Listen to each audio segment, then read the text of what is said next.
Bowser Jr. found a book in his dad's old library, and I guess he's trying to find treasure on Yoshi's Island. Bowser Jr.? But we're helping him?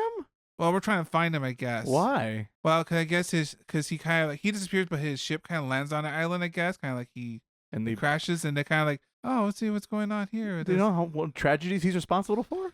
He's a maniac. The Yoshis. We want to. Yoshis are Yoshis. Wait till Mario finds out. You did what? Yeah. We finally got rid of this guy for good.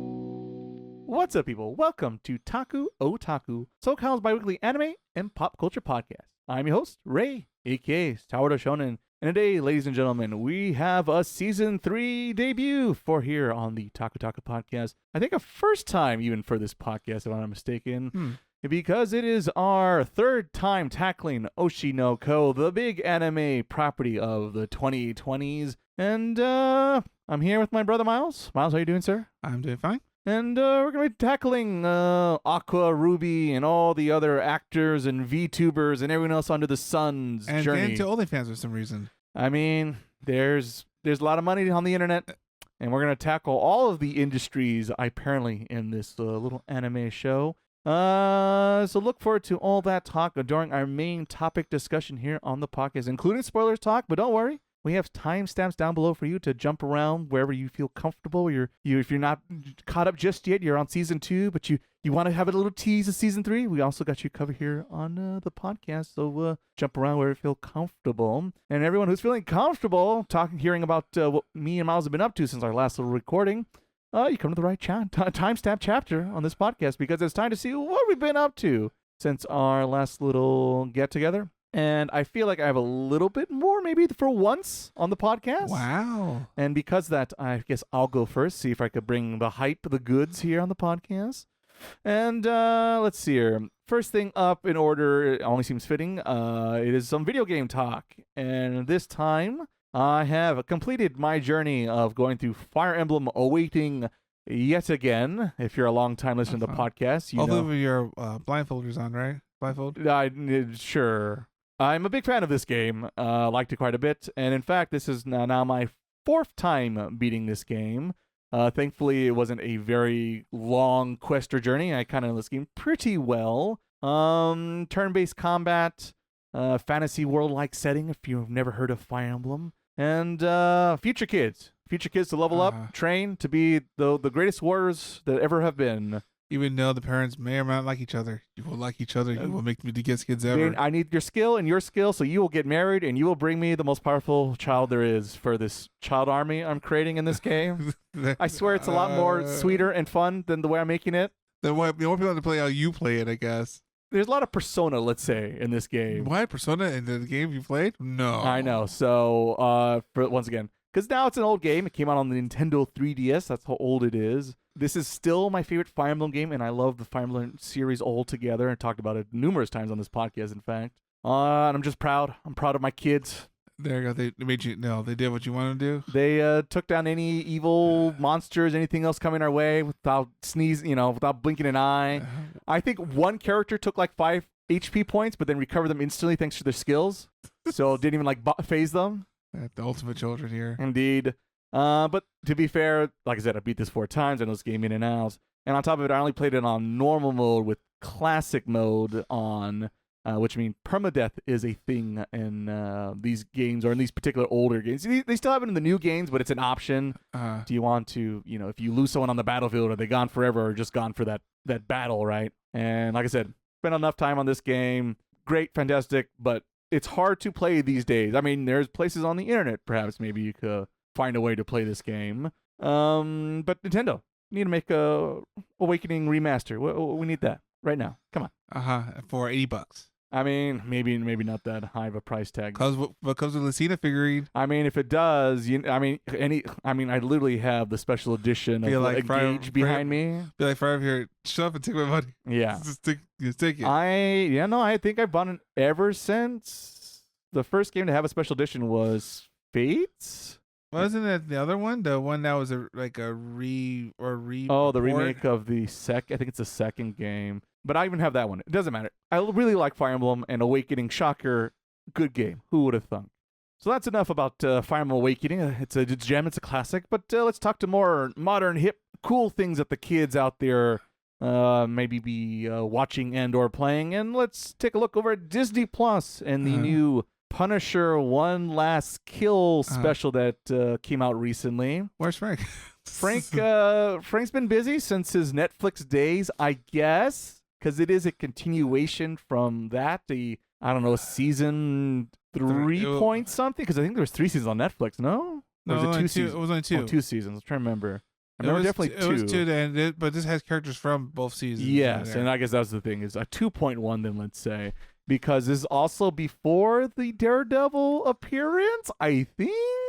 As we speculated, we'll wait for Spider-Man to see yes, where we're at. And then I'm assuming the Spider-Man movie coming out in July will then be the continuation of where this special ends up. Anyway, long story, the timeline very confused at the moment. Good. Who would have thunk? John Bernthal still knows how to play Frank Castle. A very broken man. He's been through a lot, and he's struggling right now with all his drama, let's say. Yeah. And, he does it very well. And as a fan of the Punisher in general, a character that I think most people can understand now if you like the way how Frank handles his business and this and that, leaves room for interpretation and thoughts. But I think he's understandable as a person, as a human being. And like I said, he does a very good job of making that comic book to come to life. And this special did just enough to give a little taste of to come. Yeah, it's really short. It's only like 50 minutes. Yes, it's not even a movie. It's OVA, I guess, something like that. And it just teases, I guess, what he's going to be up to in the Spider-Man movie would be my guess. Won't get into any spoilers. There's not really much to spoil, to be honest, especially if you are familiar with a couple of the big Punisher runs, because I think this story is loosely based on Welcome Back, Frank, which I have read and maybe talked about on this podcast. Maybe. So a lot of inspiration from that. But yeah, does really good action, and doesn't hold back too much, because I know people are concerned, Disney, and they don't like rated R content and this and that, right? But this seemed to do the trick good enough. And even another example would be the Deadpool Wolverine movie. That was fun, and I thought brought the blood and violence for that rated R grade that it did receive. So I think we're going to be okay. Fingers crossed, knock on wood and all that. Thoughts on the Punisher there, Miles, since we watched it together? I'm not sure if I mentioned that. No, I haven't yet, but yeah, no, basically, it was fine. Pretty much just establishes the status quo where we're at with Frank, where Frank's head's at. I do appreciate the emotional scenes they gave him. They was I always have just shoot, bang, bang, angry man. But actually, him breaking down reliably, why he's breaking down. Yes. And a lot of questions are we doing this? Are we doing this? Are we doing this? Oof, gets heavy. So it is very tough to watch a little bit if we've seen with Frank and his character growth, I guess. He's gone through a lot. But then he gets back up and everything's okay. Or not okay, but he does what he does best. Yeah. He has a new objective. Yes. Good stuff. So yeah, check it out if you're a casual Punisher fan. I think you'll be happy with that little special. Let's see here. What else? There was a third thing. Oh, Zootopia? Oh, Zootopia 2? Number 2, also on Disney Plus. I guess Disney got our monies this month. Yeah, pretty good. I enjoyed the first Zootopia quite a bit. It's one of those. I guess I assumed it was just gonna be a typical Disney movie, and kind of like it's fine, but kind of forgettable. But I remember enjoying that first movie. Pretty good amount of the right amount of sarcasm and jokes for both adults and the children to enjoy as well. So that's always nice when you see a kids movie address both audiences in the theater, right? Yeah. And despite it's been a while since we had that first Zootopia, I guess the wait was overall worth it, because the story situation, the writing was pretty much on point. from what they gave us in that first movie. Yeah. And I was kind of curious how we're gonna do the A lot of callbacks too. Sometimes, like Yeah. callbacks. a lot of callbacks as well, which I kind of wish we rewatched the first movie because we Yeah. just kind of went into a cold, and there was a couple things like, oh, this person animal was in the last movie, right? As we looked at each other, right? Yeah. Just I have no idea, but yeah, maybe a little bit of the Disney villain twist. Maybe I didn't really need or want, but I guess this is standard fare now these days. Well, you got someone to point. We got to yes, we got to point and boo. That's a bad man right there, aka Frozen. So I guess it is what it is at this the point. villain forgot to show up. Oh shoot, was that me? Got to slick his hair back. Yeah, someone like I said, got to be able to point and boo. But yeah, that was a nice little surprise. Kept up the hype and expectations. Any thoughts for you, Miles? Not much. No, it's pretty. No, it's hard because it's a good movie. So it's kind of spoil it because it's a good movie. Mm-hmm. You know, a lot of fun, a lot of good animation still. Once again, It was pretty. You know, and I think they made the right call. Despite being a long time, but it actually, like, you know what, it was worth making it. Yeah, it's not. It's better than The Incredibles 2. Yeah, because that was even a longer wait, and that fall was even bigger. Bigger than that wait. Well, some movies, you know, there are some good ones that would come back for a while, and some movies like, oh, we didn't age a little bit. I love The Incredibles. Incredibles 2. That's a pass. That's a pass for me, dog. Incredibles 3, bro. That's where it's gonna be at. Hey, come on, there's Toy Story 5 now. See, that's what I'm saying. Like, I have no interest whatsoever in Toy Story 5. I just don't care anymore.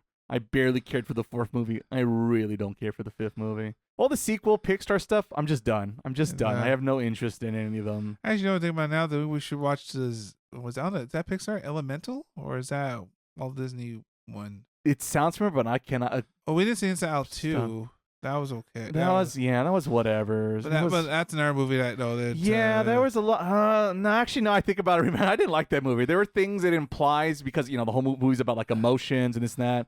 But like, and I know being a teenager's hard and hormones and this and that. But like, that kid was going through a lot more than just average teenage woes. Yeah. And the way they shrug things about off of it made me go like, I don't know if this is a great picture of a healthy mental state of mind right now. Nah, don't move. Don't worry. Yeah, I don't. And it was a little too strong. A little too strong for me on that one. Didn't care for that one. Now we're talking about old Disney sequels here. Was there anything else from my week that I want to share quickly on the podcast? Manga adjacent. Once in a while, I bring our anime adjacent, aka manga. I've been reading Nostalgia. I'm playing Fire Awakening, and I also decided to reread Love Hina. Oh, okay. You're all the way back there. Okay. I want a blast from the past, and I don't have an NES in sight. Yeah, it's something going back to that series. So, for those who don't know, Love Hina is what if you're a 90s, 2000 kid, you'd probably think of, when you say harem anime, you probably think of this series. In particular, I always think of the manga version because I rather loathe the anime adaptation quite a bit.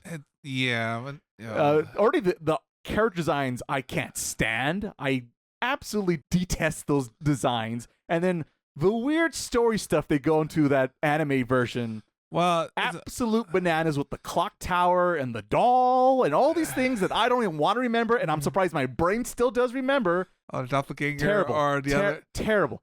Do not watch the anime. Not Keitaro? Yeah, there's that. Well, it's the 90s, early 2000s. No one else has to say Japanese names. Hell, people still can't get Japanese names right. Is it Akira or Akira? You tell me.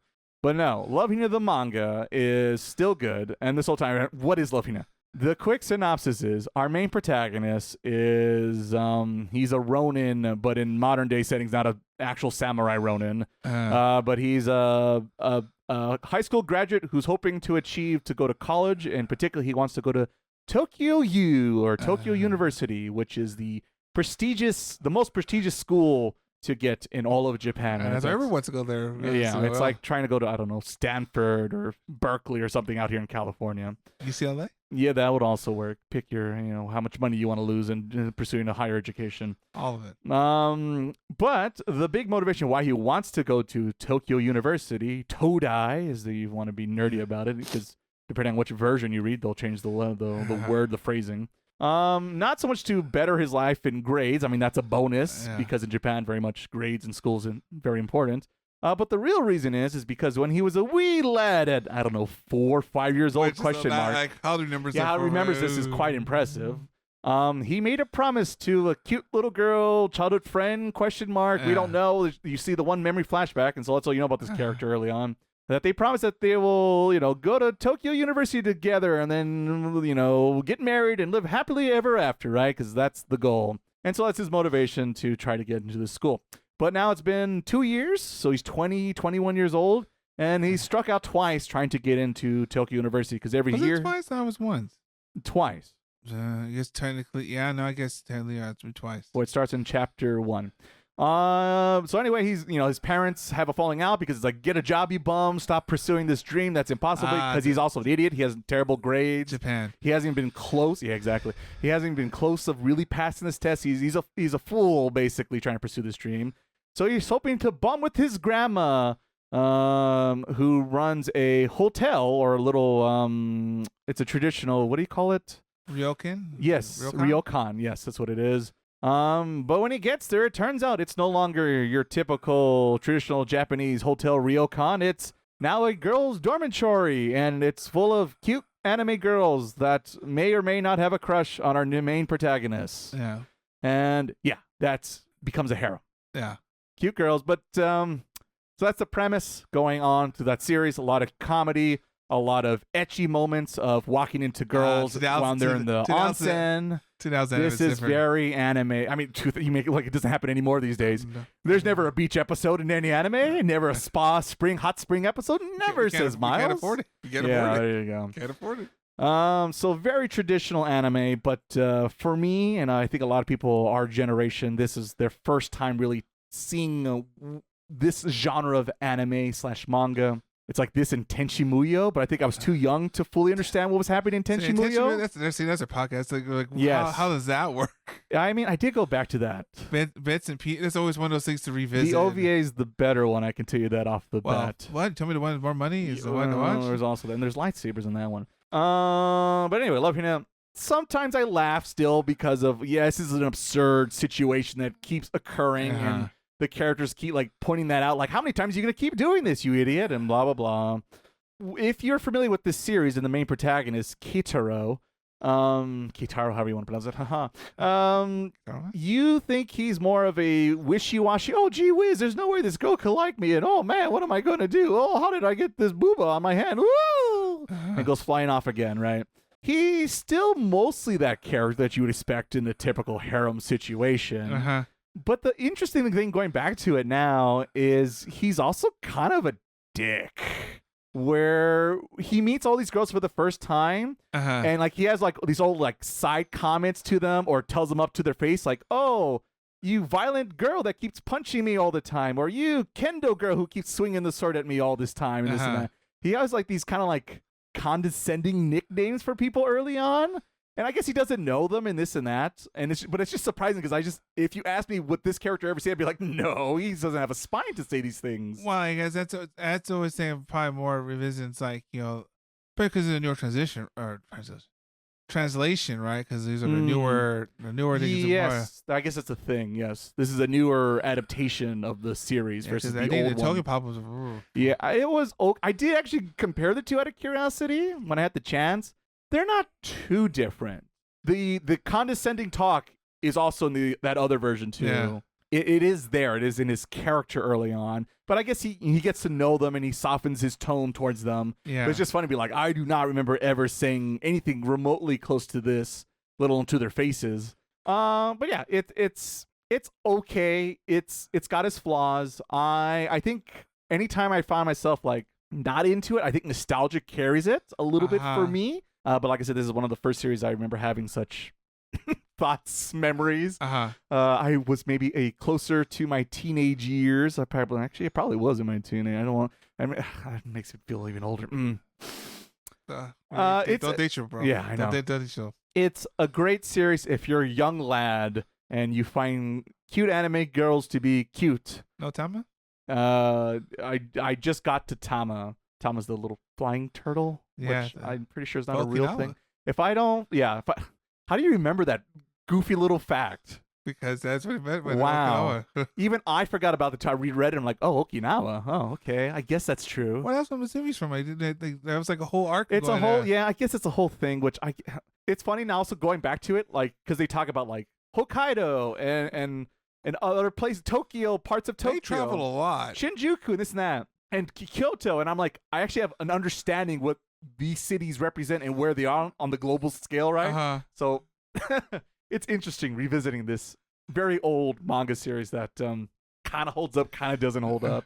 But like I said, I'm being a bit nostalgic, so that's why I'm revisiting Love Hina. And I guess stay tuned. We're going to see more shenanigans. Indeed. But that's enough about my journeys involving girls' dormitory. Let's see what Miles is up to since his last time here on the podcast. No, stumbled upon any girls on onsen there, Miles? No, but maybe outer space, I guess, maybe. So, currently playing through Starville again. We're now at 3.6 because like 3. My favorite number. You know, patch wise, whatever you just count. We're in Amphoria still. You know, going through the Greek tragedy trauma, which is a lot of time travel. You mean your last pull? Yeah, but talk about other things. Uh-huh. We won't talk about on this podcast. Actually, they did pretty well, but anyway, that's not the point. The point of the matter is, been playing that, trying to still catch up. Not on the new planet yet, even though I now think the new patch hits tomorrow 4.3, so they still got ways to go. But the game I really want to talk about today is Yoshi and the Mysterious Book. Oh, Back came out. It's a Yoshi game. Yeah. Well, Yoshi. Does he flutter jump and all that? Yeah. So it's a little different. You know, it's to the premises, I guess. Bowser Jr. found a book in his dad's old library, and I guess he's trying to find treasure on Yoshi's Island. And I guess he actually stumbles onto like a special page or whatever. He gets sucked into the book. The book lands on an island. So Yoshi's story? Yeah, yes and no. So the book's like an encyclopedia, I guess. He talks and he kind of like, I need you to look inside my pages and help me, discover. No, I don't know exactly what's in my pages, I guess. Bowser Jr.? No, Bowser got in the book, but no, we don't know what happened to him yet. No, it's a whole like. But we're helping him? Well, we're trying to find him, I guess. Why? Because Yoshi's do what Yoshi's do. Yoshis are nicer than I thought. Well, cause I guess because he kind of like he disappears, but his ship kind of lands on an island. I guess kind of like he crashes, and they're kind of like, oh, let's see what's going on here. Do you know what tragedies he's responsible for? He's a maniac. The Yoshis. We want to. Yoshis are Yoshis. Wait till Mario finds out. You did what? Yeah. Oh no, Mamma mia! We finally got rid of this guy for good. Yeah. So it's a lot. This game, by the way, is very, very casual. That like there is no fighting. There's no like evil enemy per se. We're searching, we're finding. Oh, okay. So basically, the gist is like every level you find. Each world's like a page, I guess, and you're supposed to discover new little creatures. You research on them, it's like here's this like little flower guy, right? A little flower. Power. You go into that world. There's a whole level with that little character, and then you try to discover what he does, and you kind of like you could swallow him up, and then it'll like write down, oh, he's tasty, very good, or he's or kind of it describes like I guess and you keep doing other you're more like exploring with each new little character. So you're not platforming and shooting eggs? Well, you're platforming and shooting eggs, but most of the time you usually try and figure out like what can I do with this little guy. So what are you eating to shoot your eggs? The little guys. So they are enemies? But they're not enemies. Okay. So there's that. And I said there's a lot of like I miss the Super Nintendo. So a lot and that's from a Sega Genesis fan. Imagine they're like Mario Party 5 or 6. We're all kumbaya. The worst Mario parties. So this is where we're at. Like no. Let's all get along. Come on, King DDD. We're now best buddies. a lot of tra-la-la, I guess. I know for your liking, I guess. Indeed. But you're exploring each little new creature and like say what do they get them muddy? What does that mean? Do you wash them out? What does that mean? It's a whole like you kind of like you basically play around with them a bit in that level, kind of like can I blow them up? Can I do they flutter? Do they like what? But they're not enemies. But they're not enemies. But you try to blow them up. Yeah. Okay. Because you're researching. Okay. No, you're not. You're researching. Mm-hmm. You're not killing things. You're researching. Mm-hmm. Mm-hmm. And so in the whole level, it's like when you get like because every level ends differently. Kind of like you explored all the things you could do, or you caused this reaction to happen, and then you exit out of the level. Then there's flowers, but flowers really don't matter to my knowledge right now. Got to catch them all. I guess that's but there's no real there's no incentive. Pretty much like the more discoveries you find, the more stars you unlock, and then that unlocks the other levels, I guess. All right. The best describer, you do one creature a day because you get kind of bored real fast because one creature. Oh, I see. Oh, so is this Animal Crossing? Kind of, because when you complete a level with these creatures, then like another little creature will pop out like from hiding in the page. No, presentation wise, it looks neat because it's like a watercolor book inside. So right, I think I've seen this. Yoshi yourself is kind of watercolored-ish, still 3D, but kind of right. I mean, that's Yoshi's gimmick now. Is it's a unique art style. The whole page kind of like when you find a new creature, another one pop up, and then the whole page, there's people moving around.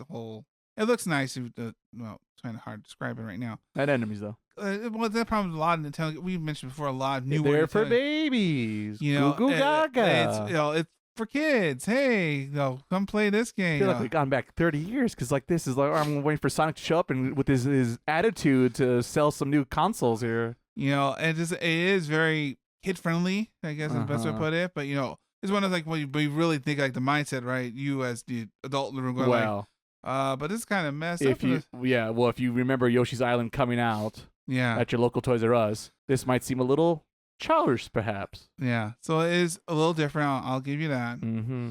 But the art style and a lot of it has a lot of charm.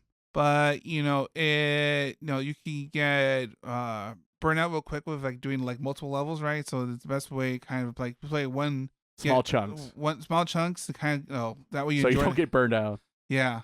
If that's what you have to do to have fun, Miles, then by all means, but also maybe have better game design. Just a suggestion. Yeah, I don't know. I wasn't expecting it to be like this, I guess, to be honest. I thought we were you were... How about just more Yoshi's Island? Yeah, well, no idea. Yeah, it is funny because we're not going to do that again, but it's but we're on Yoshi's Island. But we're also doing it again, but not as well. Yeah. Mm-hmm. So Star Fox next month, everybody. Yeah. Boy, Nintendo's out of ideas. And it's hard because I feel like we're at the point I didn't mention before last time we talked about any Nintendo. Mm-hmm. It's we're so high and mighty. We could sell this and you will buy it anyway because you enjoyed this back in the day. That works more often than I want to admit. That's the sad part. It says the guy who bought the store. But how long is this train going to keep going? There seems to be no. Where's the new blood? Yeah. At this moment, I'm struggling to think of something that's exclusively only on the Switch 2 that is worth your time. Maybe Pokepedia, but the problem I haven't played it yet. Problem with Pokepedia is like an Animal Crossing game. It's a game you constantly got. Is that only on Switch 2? Yeah. I'm just trying to think what's exclusively on there and that's worth that money, especially now because the Switch 2 price is going up. Yeah, and it's just everything's going up. Everything's going up, but if you've been on the fence about the Switch 2, because we covered here on the podcast, we had a whole launch day episode dedicated of the Switch 2 and the comparisons, and is it worth upgrading for those who are thinking about it? And here we are, close to soon, I guess, to be a year. It'll be a year. It'll be a year. And unless you have a huge Switch 1 back catalog to go through, you'd be all right. Yeah, and that's the thing, is that because like I mentioned last time, and and of course, but it's Yoshi, right? So it's like that's it's got you. Well, it's got you, sucker. The Kirby game. Well, I was saying, the cute little Nintendo games, the little Nintendo baby games. Ooh, Miles, Goo Goo Gaga. Super Creek Fan? Yeah, I was gonna say. I know confused. That's what I'm gonna say for. I gotta beat him to it. See, gotta soften the blow. Gotta take the blow. Gotta take it right in.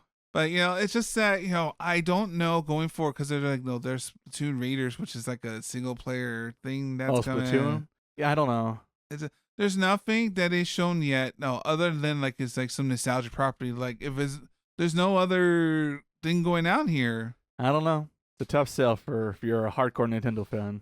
But then I was like, what we saying about games in general? It's like There's some good games out there right now. It's just you got time for it, and I'm hoping next week I will be tackling some new games or 2026 release games, let's say, because now they're getting a little older as each week passes. But relatively new, not from the Nintendo 3DS. How about that? Newer than that. Guaranteed. The Wii. I mean, actually, that would... The Wii U? Come on, go further. That would be newer. Yeah, I guess that would be Wii U for me and you. Stop making us feel old here, Miles. Come on, we're young. We're hip. So that's the guy who played a 3DS game? We're 6, 7 in it, and I don't know. We're popping? We're popping all the dankest memes out there, and... We're loud AF? Yeah, and we're chilling. I like where like throw, don't slang. The kids will slang. Just throw. I don't know what the kids garbage, bad words they've learned these days, and they dare call it English. Yeah, I guess that'll be it for me this week. What's the matter? Do you want to share about your Super Creek fan meetup last week? At the Baby R Us. We went to the Baby R Us. There you go. And I was gonna be nice to say at least the Kentucky Derby. No, I could do better. No, I gotta get them before the jokes go coming. Go direct. And everyone's like, oh yeah, really? Huh? The heart, Osborne. The heart.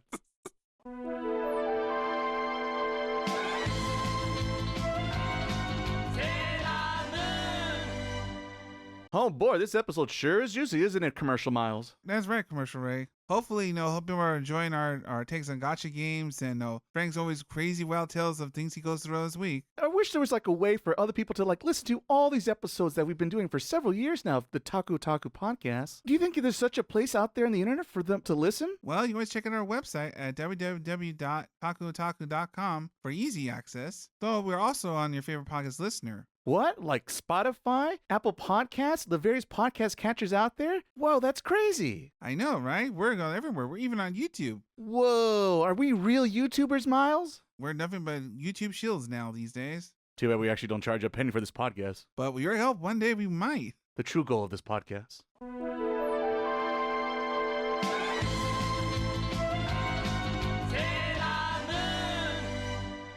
All right, Miles, I will spare you any more embarrassment, and we'll move along here on the podcast and tackle our main expedition, or... 33? Yeah, I was going to say. 34? Whatever happened to that game? Season 3?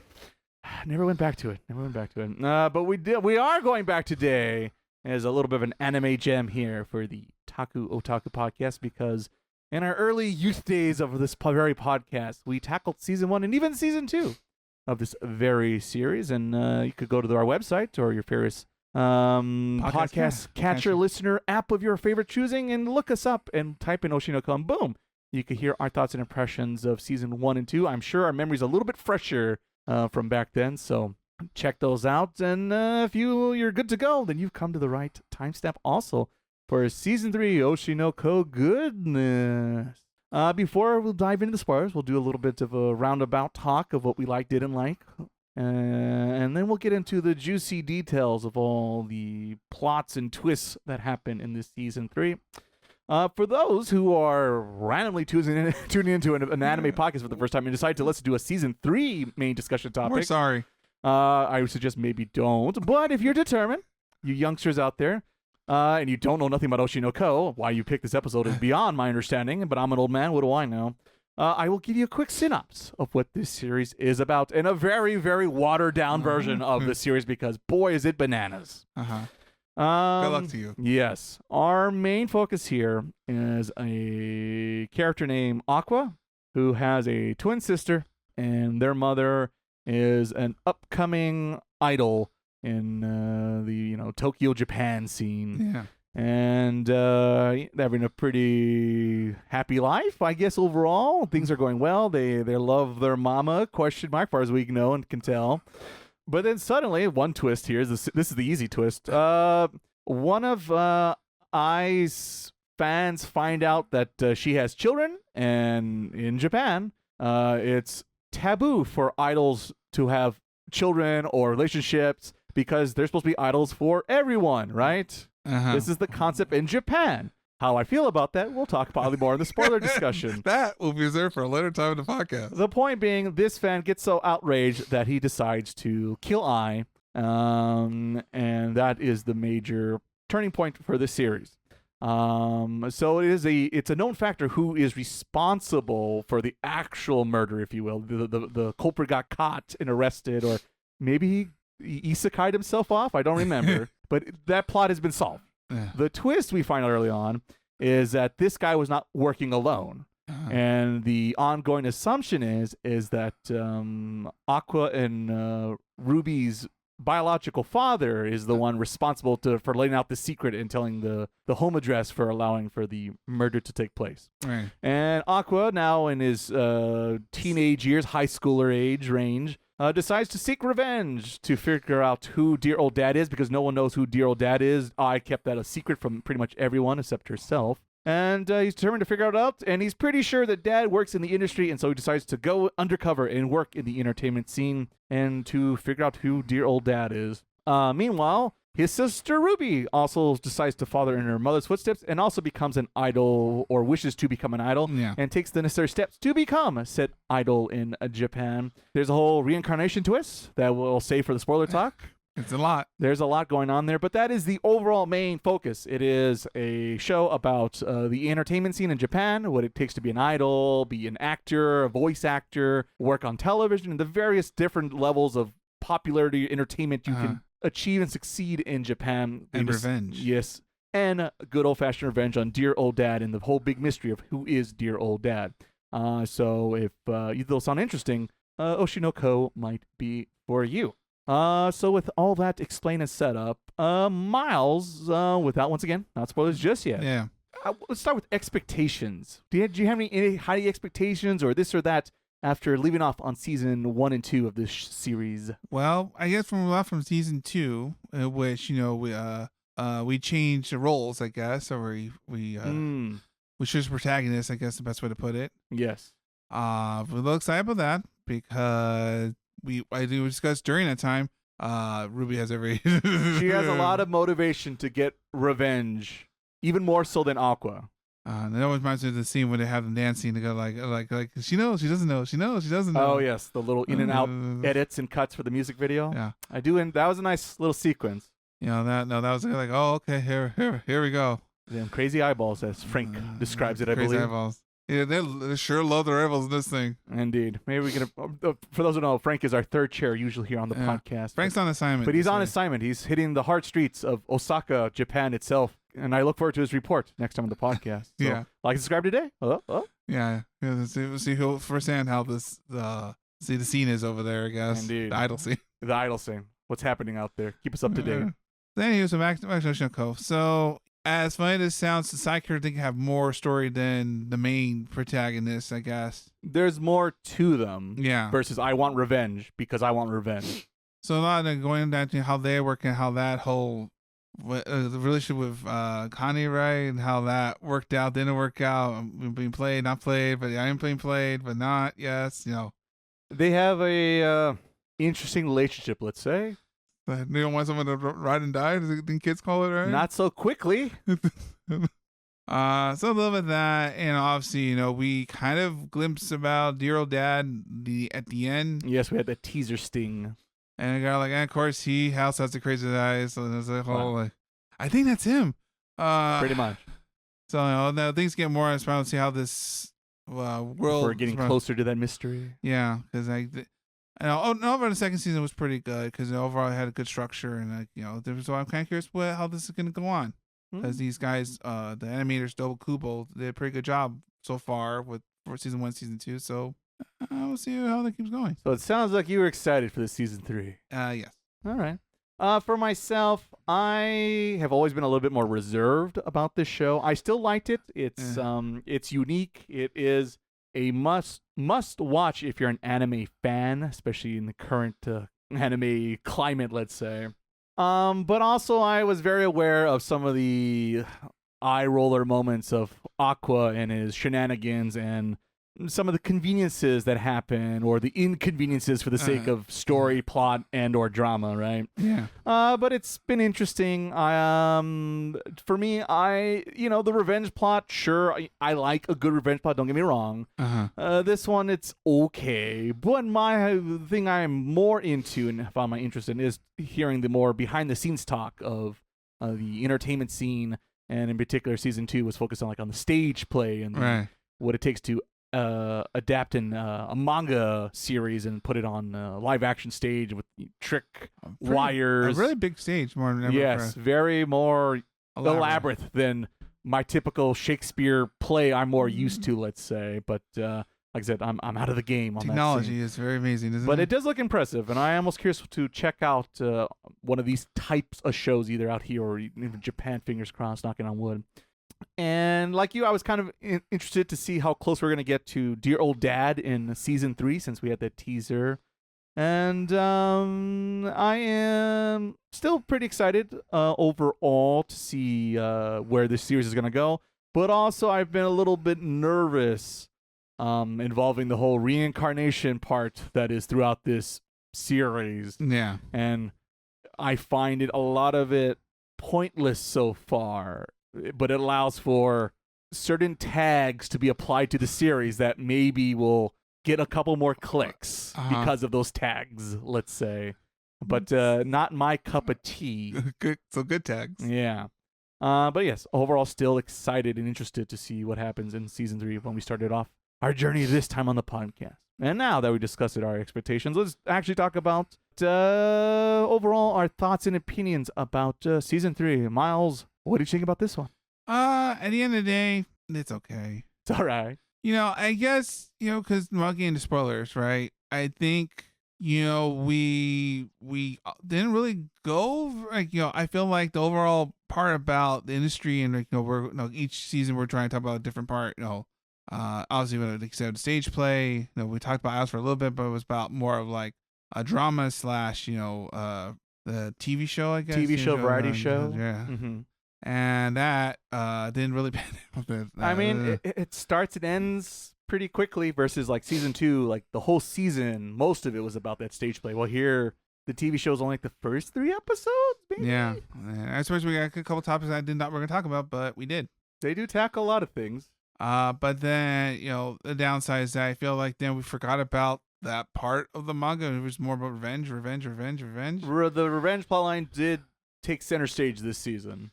Yeah, but that's the thing. It's just like I felt like it was short. It felt short, I guess, besides not being that short. Yeah.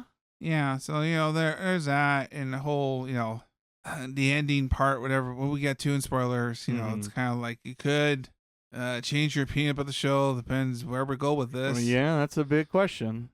Because I was expecting it to be addressed, but I guess we're doing it now. Yeah, I did not expect that. Maybe next season, if not the final season, but here we are. Yeah, so since that cat's out of the bag, let's see how that works out. But I saw the open ending still pretty good. Would it have to be pretty good because they got to live up to that hype of the previous one, which after that first opening, considering how many billions likes and subscribers, it's like that's a tough sell, and they still managed to pull it out still, despite a lot of. I think they kept it up. Yeah, so there's that because that's a lot of things that come because a lot of TV shows like that when they keep going, it's like how do you outdo yourself? Yeah, so and a little the money too. And also it's funny that this season, they got the other seasons too, but Crunchyroll had the season first. Yeah, interesting and kind of weird because the last 2 were High Dive exclusives. I think High Dive still has them too, but but Crunchyroll also has them because they also have 1, 2, and 3. Yeah, because I thought it was like just season 3, but nope, they had the previous seasons too on Crunchyroll. Yeah, so it's very weird how rights money talk. I mean, well, it's like in video game lingo a few years ago when MLB The Show came to Xbox, despite it's a Sony San Diego production. Actually, it's funny talking about the show that now there's an iOS version of it now. That can be great. Well, it's like you get like trading cards because gotcha. No. Nope. Yeah, no, it's back to Oshiko. It's I don't know how far we could go further than this because it's like maybe another season unless it gets really weird, and I don't know. It depends. Unfortunately, the ending kind of depends where they go from the ending. Because make or break the series. Yeah, because since I didn't not really get that far, but since now the cat's out of the bag now it's like, well, now it has to be somewhat soon because once you pull that card out, what card you have? Yeah, that's a good point. But that we'll save the rest for later on. All right, we'll get there soon enough. My non-spoiler thoughts. The first one comes to mind is just the music of this series. It's always been good. The original soundtrack in particular, not just like the idol songs. Yeah. You know, it's fine. It's typical idol music noises. If you enjoy, I imagine you would also enjoy here. But the original soundtrack, I think it matches the tone of the scene where people are pondering what to do in their current situation, are going through it. What I also like about it is, along with the music, is just the audio editing. Because it allows for the music to swell, take in the scene. Yeah. People kind of start their sentence, their conversation, their talking point, then breathe for another character, then counteract their thought process or this or that. It just gives time for the show to breathe a little bit. Actually do something that most older anime know how to do a little bit better than modern anime. Yes, and I was just basically going to make that comparison. It gave me vibes of more traditional anime storytelling where you would have those moments. The beat for the music to get in the emotional, crescendo and this and that, and let the character have a moment to counteract the last statement and this and that. You get a little bit of that in this season, maybe even more so than I remember of the last season, but it's been a hot minute. But in particular, that definitely stood out in my brain when it comes to those kind of production values and timing and editing. I thought this season landed as much or as well as I guess I thought it would with my expectations of where it was gonna go and this and that. So I wasn't really surprised one way or another. Yeah. So it's one of those. It's not a good thing. It's not a bad thing. It's just a kind of thing, I guess, when it comes to overall. Par for the course. Yeah, it's kind of what I expected to happen, minus the extra reveal at the very end, which we'll save for spoilers. And if anything, I thought they were going to tease more about dear old dad. Yeah. But they kind of restrained themselves, which I think was for the better. Yeah. So we'll see what happens. Hopefully, they don't restrain themselves too long, because also I don't want to be chasing Nuraku to the end of the world either. No. That doesn't work either. Turns out, got to find the right amount of time and pacing to hit those certain story beats and dramatic moments. But yeah, as you mentioned, the animation's still on point. A lot of pressure, a lot of eyeballs on Oshi no Ko, and seeing if it could deliver the goods as it has so far. And I think season 3 still lands just as well as its two previous seasons. So, this isn't no One Punch Man season 2 or 3 happening here. So the production values you came to saw and know and enjoy and appreciate still here in season 3. And as I mentioned before, if you had not crazy expectations, I don't see why you would not enjoy this season 3 of this storytelling. It's a lot to take in. This is not my first anime recommendation for people new to the whole medium. This life we choose. But if you're a little bit more intermediate level, got some experience, a veteran of the sorts. If you remember reading Love Hina back in the day, this could be for you because there's a lot of anime nonsense. I think this is all of it. Well, yeah. Nope, you're right. You're right. I guess we'll save it for the spoilers. So yes, I think that'll conclude our spoiler talk overall. Or spoiler-free talk? Spoiler-free talk, yes. Whoops, forgot the free part. Because now it is time for your spoiler warning. This is your official warning in case your iPod, because you're just that old, listen to a podcast on your old iPod. Try to date us again, huh? Pretty much. If your headphones are away or your smartphone device, your wired headphones. Yes, then not if you have a new iPhone, you're not using that wired headphone. The headphone jack. See, kids, back in the day, we had important to put in. There's this little thing you put on the back of your own iPhone. Yikes! Oshi no Ko season 3 spoiler talk. Here we go. Miles, what's the first thing on your mind when I say spoilers season 3? Man, they did Ruby such a disservice. The whole premise and thing about Ruby, you mean? Yeah, Ruby. Because it was all evil mastermind of the table turn. There's a lot. That was the thing we were promised at the end of season 2. And then that lasted 3 episodes. We don't want to go that far. She got real sweet and innocent all over again, real quick. Yeah, it's just I was like a quick I thought the tables turned. Aqua Aqua's free from the curse, and Right. like and now here's her turn to have her own spiel, whatever. But now he's back, everyone's back. And it made more sense from her perspective of why she would want to get revenge. But it's funny because also even her being, I guess, Dark Ruby question mark Dark whatever. Ruby, yeah. She was pretty much being silly, but I guess that's the whole point. Her persona's being silly. So Well, that was like I think that's supposed to. It was like I always call it the battle royale creepy weirdo-ness of where the girl comes out and explains the rules of the game, but she's very bubbly and then this is the island. And you're all gonna kill each other until one of you remains. Yeah. Was it Kuro No, trending from Danganronpa, right? Monokuma.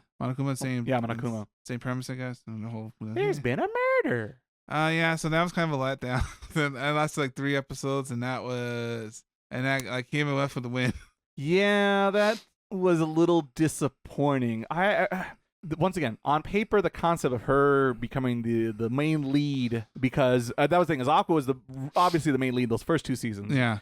And yeah, it's kind of taken away from her so quickly. Yeah. And Aqua's back in the main lead. It's Goku Gohan all over again. Push over Gohan in his high school. Yeah, I give you Great Saiyaman. I give you the baton. You have to go. Give it back to me. And I don't know. There might be more of that side of her personality popping up in the future. Yeah. But it sure seems like no. Well, it could be wrong. I don't know. I only know I haven't cheated and read the manga. I only know the anime and what it's doing. So we'll see. But I was disappointed. Akane detective. Yeah. I'm surprised she hasn't bumped into Conan.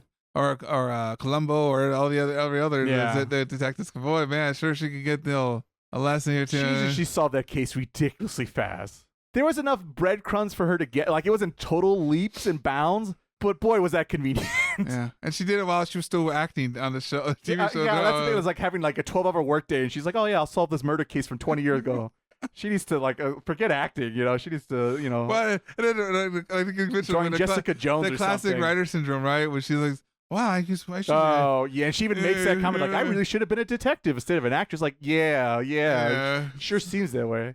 But at least I do appreciate that. No, give her more nuance to her character. Like, literally, like we were in season 2. She's like, yo, Aqua, if you need to take care of somebody, I hope you take care of I'm somebody. your gal. Just call me up. And like, she was like straight, no cap. That problem? No cap. There you go. Yeah, no, See, we're hip and cool. No cap. Yeah, no cap. But at least like this one, at least they kind of slowly. No, she does have a limit or like a fine line we get to down the line. Well, we're spoilers. We got a point about, because I guess it was a little far lodged, but maybe I'll go there right now. Well, you might as well open up that door. When turns out Aqua somehow been literally bugging her this whole time. Ooh. Psychopath. And like, and don't let that clear eyes fool you, man. Don't let the clear eyes fool you, because he's always been thinking, I guess. So 2 fronts. For one, as you mentioned, I do like the fact that she actually said like, that's up. That's you crossed the line. And she said, she's like, this isn't gonna work out. We have to break up. This is terrible. This is not good for anyone involved. So I do like the fact she does have a spine to herself and realizes that. Because a lot of people, they would just keep going for dramatic and do like, poor Ruby though. Yeah. Well, yeah. Yeah, there's that awkward moment later on in the season. Also, it doesn't make a lot of sense because early on in this beginning of the season, we're told Aqua's out of the game because he fell for the false ending trap of the end of season 2. Yeah. And he decided to retire his plot in lust for revenge. Yeah. And retire from that life and enjoy his newfound second life, his new mushroom life. Not being like the lead, but kind of like just like guy. I'm a guy here on the TV. Yeah, he's just enjoying it, and yeah, exactly. He's just making a little name for himself, making enough to pay the bills and this and that, right? And but the thing is like he goes like, "Oh yeah, I bugged you since like day 1." And I'm like, that makes no sense. He can't be like, I've given up on plot revenge, but just in case I want my revenge that I don't need, but I also do need. Well, and the downside is that, this whole season could have been him struggling back and forth between doing and not doing. Because like we had that glimpse in the first episode of him kind of like struggling with like, what do I choose? Because that was a good moment because like, he's like, I care about my sister, don't want her to like my mom, and the whole like, he had a whole mental breakdown there, right? But he's still being normal, right? But then it kind of goes away. He's like, okay, do you feel this? No, but the American, but Yeah, and I feel like a lot of the spoiler talk I have is all dealing with Aqua and the fact he either doesn't make sense or he's just not interesting, even if he does make sense compared to everyone else around him. All right, well, so we'll tackle that when we get there, and then we go back into, let's say, Kana, because the other half, whatever, the one who's may not love him, question or yes, the other, well, I guess that's a whole relationship that I was like, oh, everyone feels that way, okay, I guess. But sure. I was gonna be Ruby too, but yeah, well, oh boy. I'm saving that for the end, I guess, so I don't have to rush to the bathroom. There's a new option, everybody. Oh boy, too late. But yeah, no, I like kind of when she had the whole issue when she met with the guy, did not the director, yes, yeah, director, and which like he wanted to say something, but then he kind of like the author retracted the statement, saying, "No, that never happened," but he might be, but he isn't. And that's the creepiest, worst person in the show, the worst scumbag in the series, the Kindle is that director guy. Hey, I'm not trying to take advantage of anyone here, but I'm just saying, if you don't sleep with me, you're probably not gonna get in my next movie. Yikes. Yes. The easy storytelling is to be like, oh, this guy's an old leech. Hey, come here, girlie. Why don't you come sit on my lap and I'll think about my next movie, right? And then be like, oh, he's just a scumbag, dirty old man and blah, blah, blah, right? He's honest and upfront about it in a weird way. But this guy's like, no. I'm married and me and my wife are a bunch of swingers or however you want to phrase it these days. And it's all good. It's all kosher. There's no problem here. There's no concern. Everyone's all an adult here. You're an adult here, and, I'm not going to ask or demand sex out of you, but I'm just going to put my body weight in front of you, push you down the couch, and I hope you make out with me. Yeah. Just don't jab Well, me. that's the thing. I knew what he wanted to tell a story like that, because that's unfortunately I don't. But, but obviously, like, someone told, like, well, you got to tone it down, though. But I think his toning down made it worse. Yes, and that's the thing. Yeah, it basically backfired. Instead of trying to make him a creepy, weird old man, he made him even worse, which was not his intention. He's like, oh, no, he's not evil. There's some gray and nuances to him. But I'm like, that's even worse. That's like he knows what he's doing, and he's aware of his actions. Yeah, I was like between that. I think, what's it? No. Oh, that's also the director. The other guy. From the TV show. It has the same exact problem. Yes. This season alone, we deal more reality in terms of, these things do happen. Yes. Even most over there, because, it's more common. I mean, it's common everywhere. But that's what it is. But even more so in that industry. Yeah. And just, but he didn't want to say, no, he didn't want to give names or, give but he wants to say something, but not say something. Here he has to be all in and say, this is what I want to tell and move on. Right. Take it or, just don't do it. Pull back. Yeah. I think, like you were suggesting, is like he's trying to make it not as bad or worse or look as evil or be so black and white, right? Yes, technically they're more interesting because there's kind of depth to them, but it makes them way more creepy and sinister than what they could have been. Unless that was a point, I guess, because we're all about clicky baits around here. Right, but I don't know if that was his goal or not to make them that way. Well, it was like a happenstance. Yeah, it's like a side effect to the situation of like, I don't want to make them so boring, so I'll give them some logical, creepy reason for the reason why they do these things. It's not because it's not frowned upon around here. Just to let you know it's frowned upon. Because the comparison would be the director from the TV show who's asking the cosplayer, because that's the early controversy in the season, about like how many times do you have sex and what's your favorite sex position and this and that. Things that are like for broadcast television, right? Yeah. And like his reasoning for that is like, oh, sex sells and I need to get clicks on television because no one watches television. Everyone's a YouTuber, streamer, Twitch streamer, blah, blah, blah. So if I don't do cutting edge, raunchy jokes or, whatever, no one's going to come watch us. But then he also goes like, I have a wife and a daughter. And I'm like, well, if that's the case, how would you feel if someone asked you those questions about your wife or daughter? And that's the thing is that I don't think you realize that even if you say it even as a YouTuber or something like that, you still get demonetized or something like that. Yes. There's no cost to it. It's not like a whole, I can't say it because I'm going to be just like, it's a weird, I don't know, it's a weird selling point he was trying to it's a weird selling point. And like I said, I think the writer was just trying to give him some nuances, not to make it some black and white. But man, does it just make them creepy. Creepier and weirder than you have to, than they should be, especially because that director, he came and went as like the antagonist for that arc really quick. Yeah. And they sewed up his like whole character arc really like, I made a cosplay and I've learned my ways. I will never make fun of another cosplayer again. I've learned my lesson. All like off screen, basically, this all happens. Well, and it's hard because they want to incorporate some like they talk about like OnlyFans or people happen to sell more risque there's photos. more 18 plus content, right? So they're trying to address that because that's a thing now. It's a whole thing. But I feel like the way his handling of it wasn't that great. It wasn't as sensitive, and he was trying just to go for the clicks. And for the eyeballs? I think it's just more of a check in the box. He wants to address the situation, and he did technically, but it wasn't as well thought out as compared to season 2, where you got to see from the very beginning of the original mangaka and why she was mad about the changes to the stage play, right? You got to see that whole play out and how it got fixed and resolved itself, right? And here, all this like I said, all this stuff happens in 3 episodes, and half of it happens off screen. Yeah. Which, never a good sign when it comes to storytelling. Always show me, don't tell me. Well, yeah, it was like the Kana arc, right? The Kana arc, I think, was a better way of kind of sell that idea. Between those two, that was the better one. Yeah, because the whole thing, and like the paparazzi scene, and it's funny because like who does that in this standard? It's still a thing. I mean, TMZ is still a thing, I think. Yeah.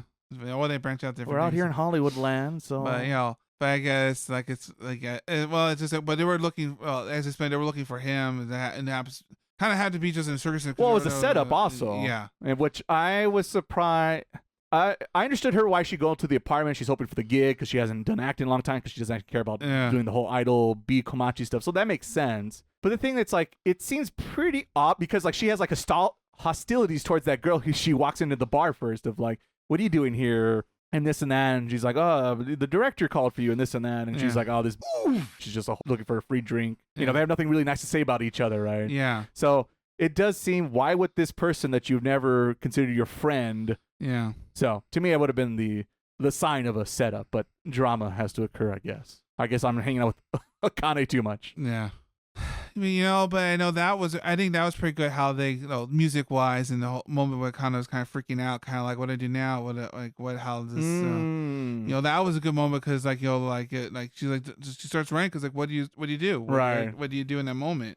And I pray for the one good thing we talk about Aqua in this moment. The only good thing that he's like, nah, she can handle it. She knows what to carry herself. She's a professional. Yeah. I don't have to step in, and he reluctantly. Well, he's like, just in case if the 1% chance I'm wrong, let me go check up on her. But before he even meets her, she snaps herself out of it. Yeah, which was very good to see. That was really refreshing. Won't lie. Yeah, because he's like, no, she doesn't need me. She doesn't know. She knows how to deal with this. She'll get out of it and move on. But just in case, right? I'll be here with a fire extinguisher just in case. Yeah. But good. And that was the only. And that was the only thing we talked about Aqua this so far in this section of the podcast. Maybe. We'll get there. So there's that. Kane's nonsense. I do enjoy. Before we get to the real spoilers, I do like the Miyako. The story got it because like this like out of nowhere like poor stepmom who always feel bad. I feel like she's been like the most underplayed or underused or appreciated at least because like this lady stepped up and became these kids' mom for crying out loud. And not only she's a mom, the manager on top of this. And like she's doing a hell of a job doing these 2 roles. And it feels like she doesn't get enough hugs and credit for doing what she does, which I feel bad for. Because it's always what about my biological mom? And I'm like, who was there helping you with your homework, cleaning up your tears, helping you to talk through the tough times? What happened to that mom? The mom that's been there for the last 15 years, that one? What about her? Ouch. Yeah. But it was nice to see how her backstory and how like she just was she came from the countryside to here, and she wanted to live it up, being part of the entertainment scene, and like you go all the in and outs of how it started, how it went, and then she kind of got a renewed purpose with the idol production company, and then her husband disappears. He just took off. And he like, and then when we come back and they walk in the door like, oh, I turned the wrong place in the wrong quarter. I mean, I do like that it was a nice dramatic beat for sure. I guess I'll give it that. I guess I would have maybe saved that for next season personally, but sure, move the plot along. It does seem like pacing wise, even more so this season, the writer wants to go. Yeah, we're getting a little closer to the My Hero last chapter seasons. all right, you know what's gonna training montage, blah blah blah, power up. Here we go. Next beat, let's go. So we got it's a little rushed, but there was enough timing and pacing to enjoy the dramatic payoff and scene with these two characters who've done a lot with each other for decades, right? And yeah, I do think her backstory also made a lot of sense, because a lot of times in this show so far, our main leads and supporting cast, they basically have been successful in their journey of pursuing an entertainment career of some sort, right? Yeah. She did not have that kind of luck when she was their age, hoping for something similar, let's say, right? Yeah. And for every superstar in Hollywood, there's 100 broken dreams down the boulevard, right? Yeah. Cue the Green Day song. And it's just nice to see that there's a little bit of reality also in this world at times, because everyone's too good at their job apparently. So it's nice to see that it's not perfect. It's not easy, and it takes a lot of hard work and almost just as amount of luck to break it onto the scene. Yeah. So it was a good balance. Good balance. Yeah, like I said before, we get to the. I guess I'm trying to wrap up, I guess, my part, before we get to the real nitty-gritty now in terms of Aqua's issues and the whole twists and the real twists, I guess. Overall, it was a little lumpy, but I think overall it still has a message across. It does feel like we're getting close to the end game now, because certain events happen that we're getting to the end game now. We know who dear old dad is and where he works. Yeah. And I do appreciate, like you mentioned earlier, the fact that we see him and he's gone. Yeah, just one or two little small scenes just to prove he exists, and to get the voice actor credits on the thing, so people might click on it. What is he up to this season? Oh, he's in Oshi no Ko. Who does he play in Oshi no Ko? Yeah, and a lot of callbacks. Oh, that's where that's so from. That's what happened. Oh. I do like that scene, despite it was so obvious it was him. Despite, I don't know if anyone else was like surprised, like, what? It's him. Whoa, well, it's the scene from before. I think like when you asked me about it, I told him like, well, I saw the girl. You remember the girl? I did not remember the girl, because she looked she had like the sparkling eyes like I does, and it's like, oh, and here we go. Right. Speaking of which, dear old dad, because I guess this is one of the talking points I had in my spoiler talk. One of the big dramatic moments in this particular season is the scene where Akane is on her way to deal with dear old dad, I guess. Well, give him his flowers. Yeah, give him his flowers. Yeah, like Frank would say. But then the mysterious jogger comes in and may or may have not intentionally push her down the stairs. Yeah. Brother, what do you think happened there? What's Let's check the tape. Let's go back. Check the tape. Because the scene implies both ways, maybe question mark. Well, I mean, how do you feel? I think after checking that, the replay in the field stands. I feel like he react kind of like afterwards, kind of like you see him push her, and then kind of like, oh, like surprisingly, but he does wear AirPods, but right. But is it just a cover to allow that as an excuse in case it doesn't happen? It's a lot of Which one is it? Was it an accident, a coincidence, or a setup? And the whole thing, and I think it's kind of like Ocean's 13, like who's watched who, who's watched right. who's watched because who. Then Aqua shows up and saves her from that situation. Yeah, because he bugged her, which is still I guess a bit of a stretch, but sure, he's there for the sake of suspense, I guess, is why he shows up there. So that way I can have this question right now and ask you, what really happened in that scene? Yeah. Versus if we see the murder and be like, shucks, I almost would have got away with it. Wasn't for these kids and their mystery machine, right? Because then there's no mystery, right? Yeah, I'm pretty sure we're getting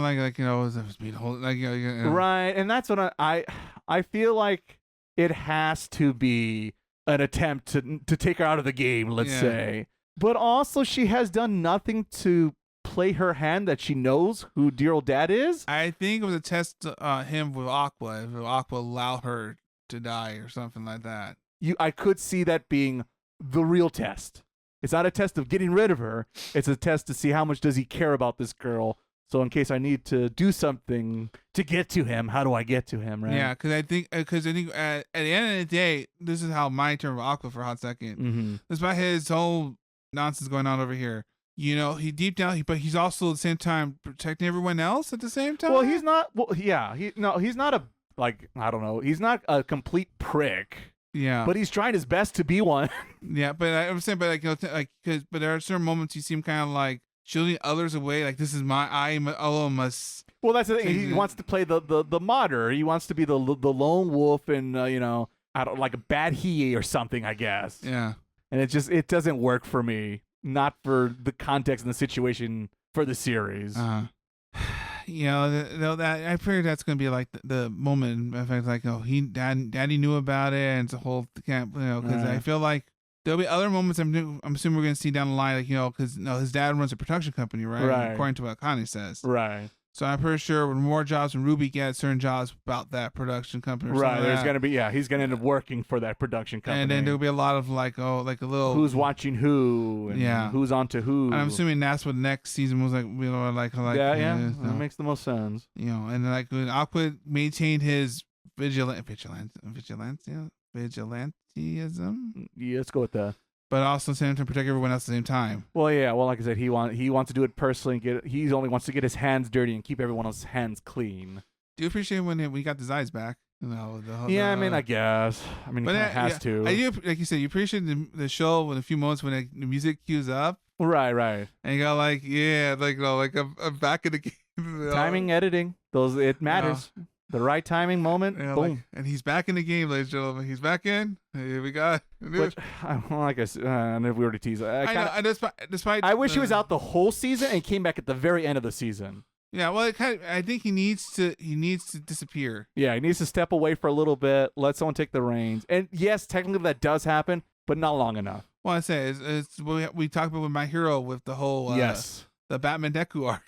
Yes. That's cool, but Deku's doing this whole thing and there, but that lasts and that 5 episodes, if even. And then never mind. That should have been at least a half a season, not a whole season of him going through that.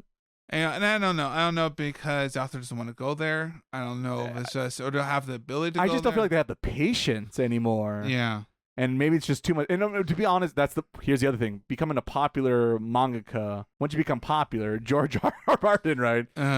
Everyone's watching you and expecting, when's the next one? When's the next one? Give me, demanding, right? Yeah. Even more so manga, because most manga, I don't know if Oshi no Ko is, I'm assuming it is on a weekly schedule basis, right? Yeah. Which we talked about on this podcast. What an insane creative process to try to do that in every 7 days. That's just I couldn't be able to do such things. And so that's the problem. Is everyone's watching, expecting more and more and more and more, and you're trying to deliver that, but like most mangakas do not know what they're doing next week until they're working on it next week, right? Mm-hmm. They don't have much time to really plan out every story arc. Usually, sometimes they do. It's almost impossible to try to live up to that hype. There's a lot of pressure on this series now because like this. What other Dokubo do you think you've seen so far than Oshinoko? The last couple months. You know how much anime's come out in the last few years? Well, yeah, but I mean, I get obviously.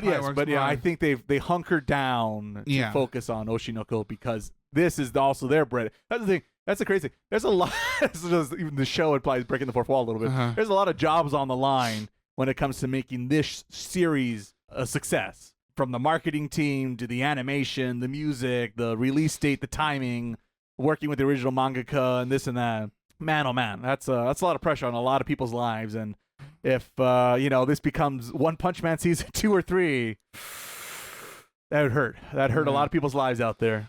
See, so I guess we'll start gears. I guess we're going to the big climax now for our own conversation. Because I think we went already. I guess you want to talk about Aqua, I guess, before we get to the real twist. Yeah, I think so. Because I think we covered pretty much everyone else. I feel bad for the assistant producer or director.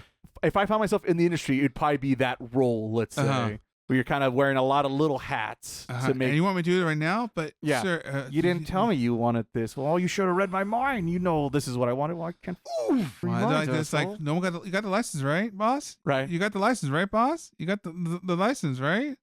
Yeah, and it's weird because like there's so many, and I don't know how the industry works exactly. Well, especially in Japan, because the whole like kohai senpai, right? You never step on senpai's toes. Yeah, but I feel like someone should have known to get the prize before we start this. And that's thing. the problem. People assume things, and when you assume things, that's not good for anyone. especially when stakes are high, as it was that time. Shout out that poor kid. That poor kid. At least he moved up. He's now the manager or assistant manager. Yeah, well, Ruby's manager. That's what it is. Like, it gets weak because they changed the roles at the end where because I mean they have to, because like it's a lot of personnel they have to now take care of. A lot, and that's it really feels like that small business scene you get a little bit, right? Yeah.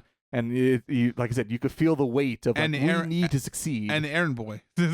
Yes, the new errand boy, which he deserves to be in the doghouse. I appreciate the fact that he didn't. I was like, well, he's over there. I'm still in charge. He's still over there. Right. You tell him what to do. He might pop up from time to time, but as far as you could tell, he's the errand boy. The difference, like, that's right. Comeuppance he deserves. I think that's fair. But yeah, so now it's time for the Aqua hour. Hopefully it's not a whole hour. Man, Aqua is not interesting. It is weird considering, like, in season 2, we kind of get more of him kind of slowly. Maybe this is not a good idea to, like, right. Maybe revenge isn't the path for me. Like, he was trying to, was it method acting, right? And that didn't work out 100%. Yeah. Let me tell you, when you're doing the Gerald Leto style of acting, maybe we need to reconsider some thoughts. But man, now he's pretty much plot device man. Hey, I need this to happen here. Aqua will do it. He'll figure it out. He just does everything. Yeah, and it's just weird because like it's like one sense like I guess now we're doing this now. You know, it's a lot of weird conveniences that happen. It's very convenient. And that's the thing. It's almost like it gives me. I mean, Light's literally in the series. Writing a protagonist who's supposed to be like an evil mastermind genius character, right? Yeah. You're only as smart as your writer is, right? And that's always the difficulties writing such characters, because the writer needs to be on point. And I think throughout most of Death Note, the original writer was able to pull that off. Yeah. But I think it helped a lot there is that it was a writer and artist team situation. So the writer had plenty of time to figure out where the story beats are and how do I justify this guy getting away with all this crazy stuff, right? Yeah. But here it just seems like Aqua is just anime shonen protagonist character who just always stumbles upon the right clue at the right time to allow him to become victorious in the situation he finds himself in. And it just doesn't seem like he worked hard enough to get it's like the bad playthrough of Heavy Rain. Yeah. Where the dad he shows up at the end to save the son despite he backed out at every single challenge. Oh my goodness, that's what it felt like. Hey Andy, how's it going? Yeah, just for you. Oh, another check mark right there. There you go. Just for him. Sneak him in. Yeah, it's a lot of convenient things that he just does because I was there. I was there in the beginning. I knew. I bugged her from the very beginning. Despite I gave up on my revenge, I put it there just in case. And the sad part is, which one is it? If you slowly like integrate a little bit here, not only Aqua, but like him kind of like slowly kind of like choosing a side, figure out what path he wants to take. Having that more that struggle. Because I do appreciate the one moment we had. One. Okay, the only moment we have. Exactly. In which he's like, "Can I be happy? Can I? No. Is it okay to be happy?" And then I'm kind of like, "Well, no, I'm not here to tell you what to do. We're here together as equals." And he's like, "Okay, so revenge it is. Revenge it is."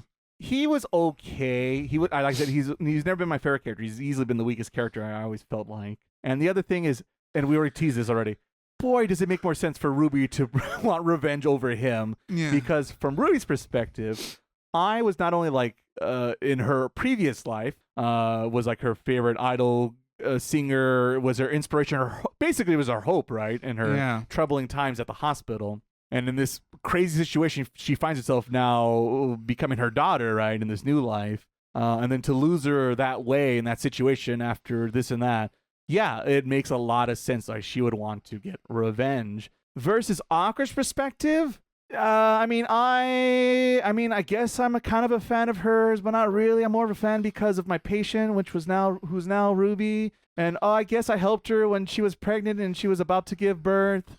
But also, I never really saw her as my mother, and also I never really thought of her as anything more than some idol girl that seemed nice, I guess. For him to give up everything for revenge just never set well with me, and it still has not. I guess we should talk a little about Ruby's backstory. We get that here too now. Yeah, I guess it was implied, but we know for a fact. Yeah, because I guess the mysterious angel lady, whatever we'll get to down the line. Oh, the goddess or whatever she is. Well, that's a stand for another time. she's a plot device. That's true. Wow, her Aqua share hands.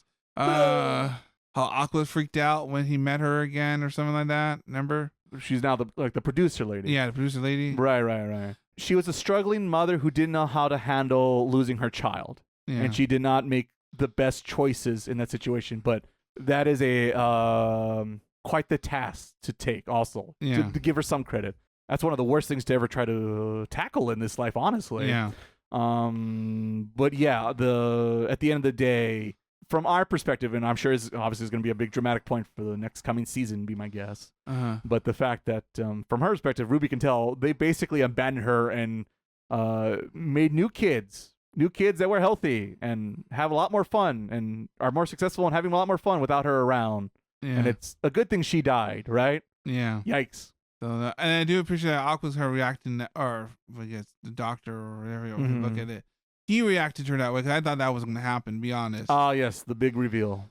Because I feel like, he kind of like, for Aqua for being his old revenge. He picked him on that real quick, kind of like, wait, what? And the way how right. His reaction was like, well, this is the son of a... So here's the thing, and I think I even said this later in our season 1 talk. Yeah. I never really liked that being a plot point where whatever at the early age of like 4 or whatever they were, they realized like, wait, you're reincarnated? I'm reincarnated. Oh, that's crazy. Well, whatever it is, I don't want to hear about who you are, who you were.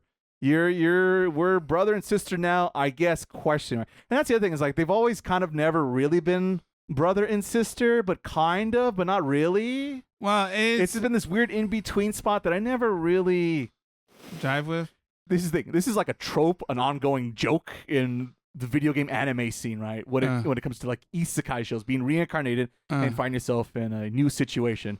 Usually the typical joke is, oh, I've been working 12-hour shifts all day in Tokyo, working that, that terrible work lifestyle, Zom 100 episode 1 lifestyle, where everyone's just miserable, but this is just how we all do it, and this is, we come to accept this is our lives. And everyone's miserable, and thank goodness I dropped dead and got reincarnated into an RPG fantasy world where I can now live out my dreams of becoming Dragon Quest hero protagonist or whatever, right? Oh, my harem. Yeah, or finding and getting a harem where everyone 2 for 1. You got an adventure and a bunch of cute anime girls. What's not to like? But the thing is, realistically, if we didn't jump into a fantasy world like situation, because like in that situation, you would no longer see yourself as Saito-san and I have to go to my 12-hour shift job. You're like, I'm now protagonist character in this fantasy world, right? There's no struggle with your past life, right? Yeah. But here in this situation, and these characters kind of go back and forth on a little bit more. I guess more Ruby's situation as we dived a little bit with their mother. Yeah. Or previous mother, depending on how you perspective and lens we're talking Ruby about. has the reasons and things for her to be that way because she's been through a lot more than Aqua has. Yes. But my point being is when it comes to the reincarnation part, when you find yourself again in this, in a similar, still in Japan, blah, blah, blah, a lot more similarities versus like a different world or even like a different, I think they make that joke, a different gender, let's say, right? Yeah. There's a lot of similarities or information and, it's relatively current times they find themselves in, right? It's not like, some weird medieval times or Evil Dead situation. What would you do? Would you try to keep living your old life and like do a new game plus run? Or would you bury that old life and come to terms with your new life and live out with the second chance, right? Yeah. And so that's the interesting dilemma or question the author comes with and pushes even more so this season. Yeah. But it has a bit of a mix feelings and back and forthiness that sometimes I appreciate the inner struggle of like, who am I in this point in time? Am I old me or am I new me? Yeah. It's weird and convenient when they want to play that card and not play that card for the sake of drama. Well, I feel like they should play that card a little bit more. At least you make more sense. Yes. Because I feel like if Ruby spent this whole time talking about the inner selves, inner monologue, whatever, I think the season would have been a little bit better. That'll be an ongoing struggle between two of them. And then and then they all both chose a side. At Right. the end of the day, and then that wouldn't have been great. I think that was the play. But I feel like but I still want to incorporate my in-depth industry talk in here still, and that kind of gets in the way of that. Yeah, the balance is a little wonky this time around when it comes to those two things. As I mentioned, even in our before spoiler talks, those are the two reasons why you're here and watching the show: is either for the revenge plot or for the industry talk. Yeah, and I feel like we did season 2 was more focus and more structured kind of a way. It was. Yeah, we talked about that, but it was more structured. It was more structured. But here is like a little like I just want to. Got to go fast. The pacing. It was you could feel the bolts coming off the rails of the cart. I seen enough Demon Slayer. It wasn't that bad, but we were getting close. Yeah, we were getting close to that. I hope we slow down a little bit now that we had our little twists of who the real lead is. Yeah, because I guess that's the thing. Because we addressed the part about the whole reveal. I guess. Right, which is what I guess we're working up to now. In which poor we went back to poor Kana for a second. So Kana's in a pinch, in trouble, because the scandal breaks out. So Aqua, being the good old buddy friend, whenever commodity whatnot, not romantic interest. Yeah. Says like, boy, I got a story for you to cover this up, because that's how you beat a story. You get another story. Right. So you're like, okay, maybe something about the director or something. Something a little, something. Yeah, exactly. Something to calm the storm on that front, and get something going. And argue, you leave it at that, and kind of never heard about it, and we move on, and we move on to the next thing. He decides to you know what? Screw it. So me and my twin sister here. My mom's to the rooftop. Yeah, I thought that was. I was like, too extreme for the current situation. It wasn't like Kana was sleeping with the director and they got a video of her writing on the kitchen or something table, something really raunchy and dirty, right? It's like we have photos of her going in and out of the building. And that the cover story, way too juicy. Way, like I said, that's like a C- story to like a triple S, SSR ranking Rainbow Star tabloid story. Yeah, man, talk about the tabloid guy. He's like, and I just won the mill. Yeah, I just won the lottery. Also, he was licking his lips all that whole time. He was, he struck gold, absolute gold.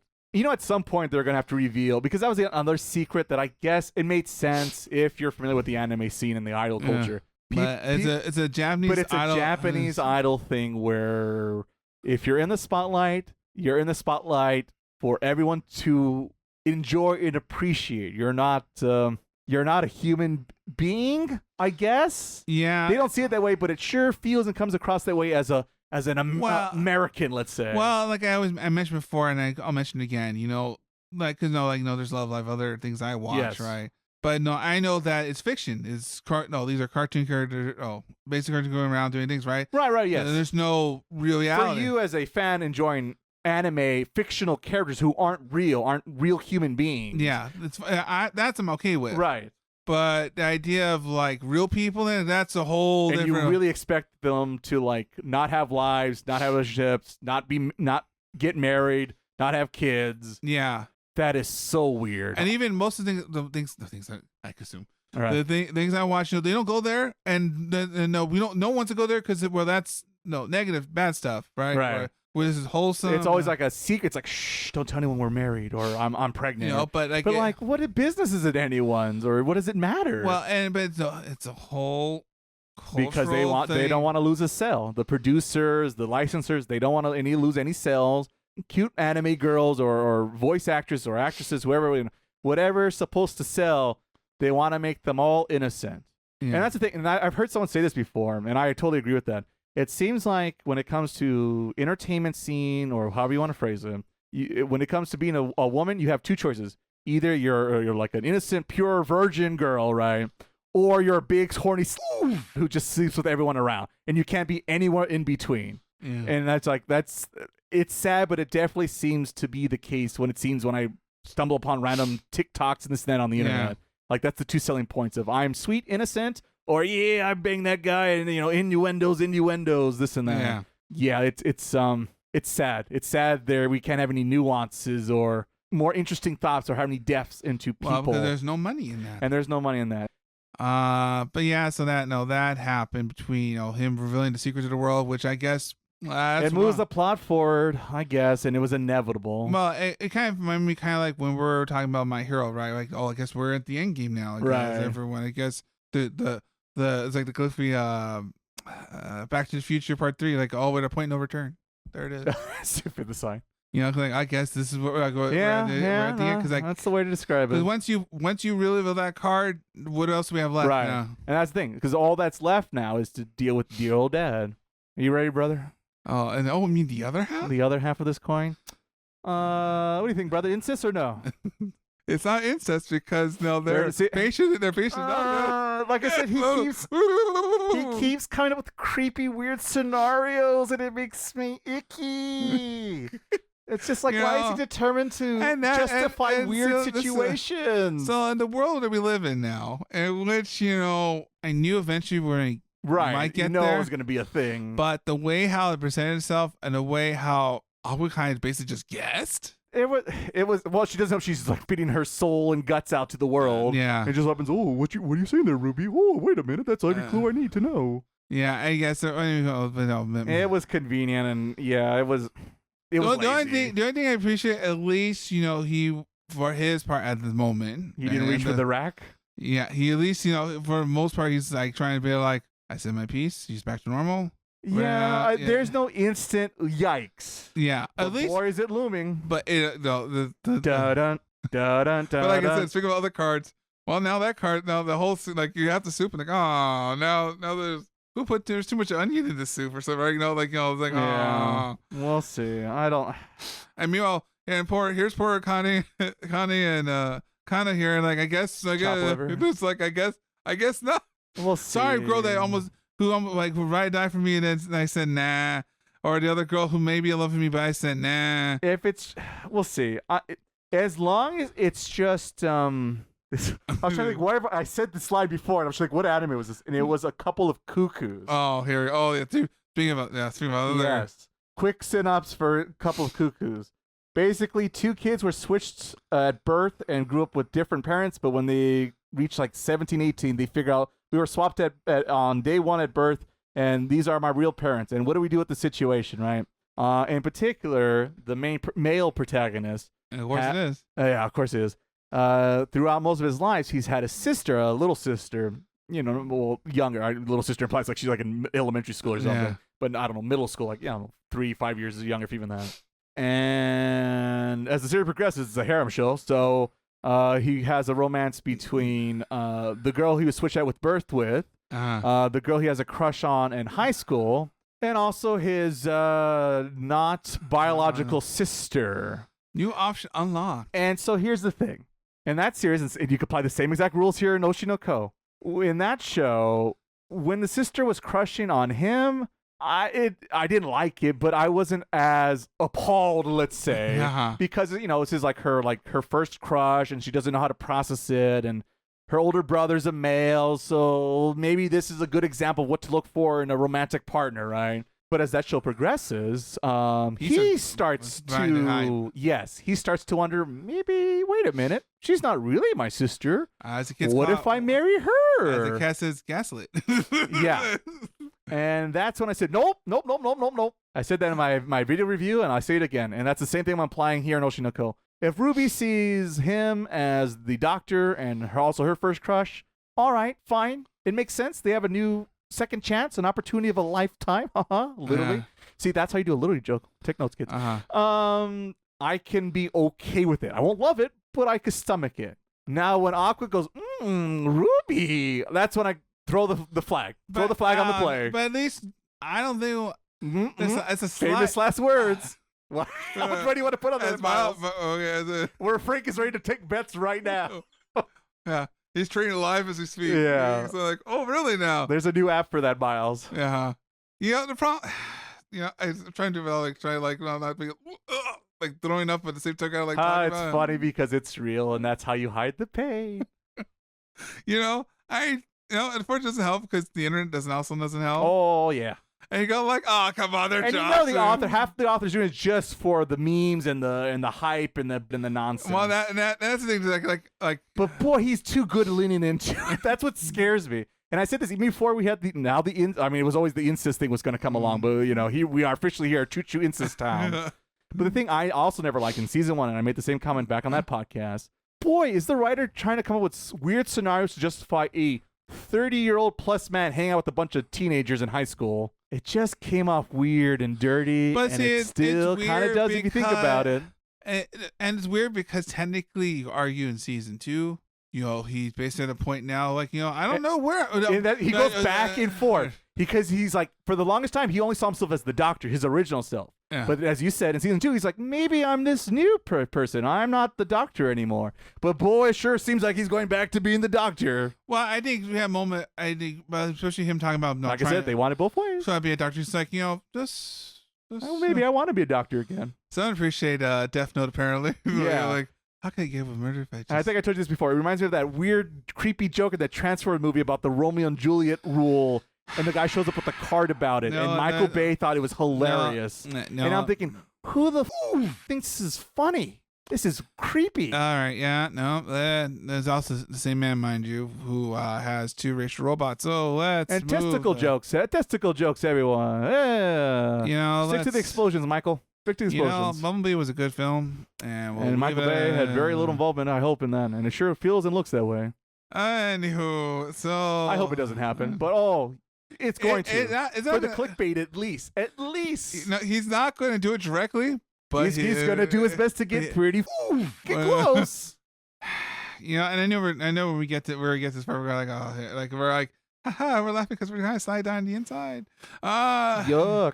Can't we just take Kana home and call it a day? I feel like this is an easy slam dunk here. Kana. Shout out to poor Kana. Frank would approve. Red hair. Man can't say no a nice redhead. So the blue hair girl loses once again, huh? Blue hair girls never have chances. It's just in the cards. They were born to lose. She was too smart for ONK. She's also a little crazy, so... Hey, hey, it's fine. A little too quick to the murder. But she got you back, though. Yeah. But yeah, that's the elephant in the room. That's the thing, and that's when I'm like, how are we gonna animate this? That's the question of season 4, right? How are we gonna get around this elephant in the room? Anyway, we shall see. But it'll be fine. Despite I might have to have a trash bucket close by just in case. Just like Aqua, I might need a little insurance policy just in case. All right, so that is it for Oshi no Ko Season 3 talk. Despite our ups and downs, I still am excited about a Season 4. I think we'll still be back here. We'll do it again. We've covered this show for several years now. And if we're still putting out episodes in the future and Oshi no Ko still around, you better believe we're covering Season 4. We have our buckets ready. And that we will. We might need them, brother. Sadly, we might need them. As Ray says, I'm going to put this for Miles later down the road to see if he's right or wrong. And remember this in like 3 years' time. I will remember this recording. I do remember poor Andy. Ray will remember that.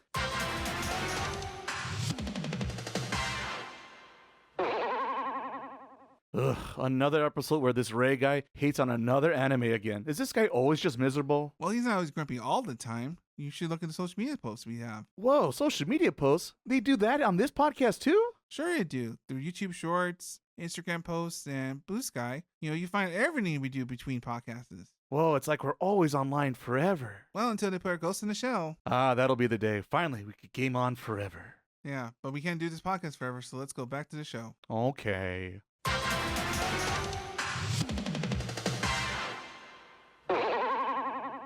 But we'll save that for another nostalgic trip down memory lane here on Otaku. But before you guys leave, if you haven't liked this card today, let me give you a little motivation to click those little buttons on your favorite podcast app because for once, since we were a little late to this week, we had a little troubles recording agenda schedule. But it is, as we promised, Oshi no Ko Season 3, assignment accomplished. Check that box here.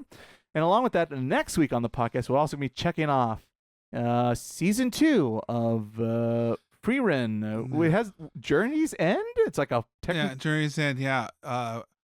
Said winner of 2025 and 2026, end of the year. Yeah, it's gonna keep winning. It's a good show. I don't understand I think the hype. I think kids don't realize that how shows used to be. Like And that's the thing. I guess if you've never seen an older show, especially made by Madhouse, maybe you could be more like, whoa, that's crazy. And a series that seems big and epic, I guess it's been a while since we had one. Because even like Demon Slayer doesn't, I guess My Hero would be the closest to the kids these days. Yeah. But yes, it's a good show. We're going to cover the next season. I do look forward to it as the quotation mark hater of the show on the podcast. Poor Stark. Despite I think I gave it my top 5 of that year. Shout out to poor Stark. Poor Stark has Poor Stark. He's got a lot to deal with, and I feel bad. You know, every time I'm like, I'm missing the priest. Yeah. And he broke the show, but we needed him. Yeah. I needed him. Stark needed him. Yeah, he definitely needed him. So look forward to all our favorite elves talk, who's super smart but also super dumb at the same time. You decide which one it is. And Frank should also make his return back. Frank will be back on the podcast and tell us his epic journeys hanging out in Japan. So, if you're an anime podcast, you might be curious to what's happening in Japan itself. Yeah, he'll give us his entertainment report. Exactly. The inside scoop. We're sending him live. Yeah. Just like Ruby, but hopefully without all the controversy to go along with it. And of course, after our favorite elves storytelling, we also have, fitting enough, I mentioned before, My Hero Academia Vigilante Season 2 will now also reappear on the podcast. Another show that we covered Season 1. And had some pretty high scores, if I remember correctly, from last year. Better than we thought it was going to be. It was a very, very nice surprise. I did not expect to enjoy that show as much as I did. We have the episode out right now, if you're curious to hear our thoughts. Be in time for 2 episodes from now for that discussion talk. So there you go. There's your little tease and warning to enjoy that. And of course, after that, we have our summer 2026 anime season to cover as well, which will be Frank's not Full Metal Alchemist, but Full Metal Alchemist. Yeah, Diamonds of the Shadow Realm. Yes, Demons. But they don't. I think they still pronounce it demons, despite the spelling is not demons. Yeah. Yeah, what can you do? English means nothing. And in mine, gals can be kind to otaku? Yes. Speaking about harem animes, question mark. And of course, for me, I'm doing my back-to-back wins because I have Ramparts of Ice over on Netflix, which is the same creator behind You and I Are Polar Opposites. So one more thing before we close this thing.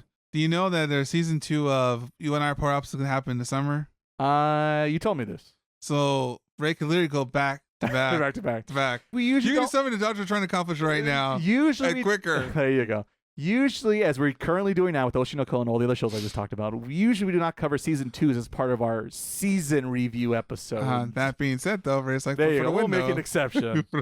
I am a little corrupt, but I haven't lost the plot just yet. I am not that creepy director-san breaking the rules constantly. Hey, be like you're in Aqua. Just like there you go. Like, okay, I can break the rules whenever I want. There you go.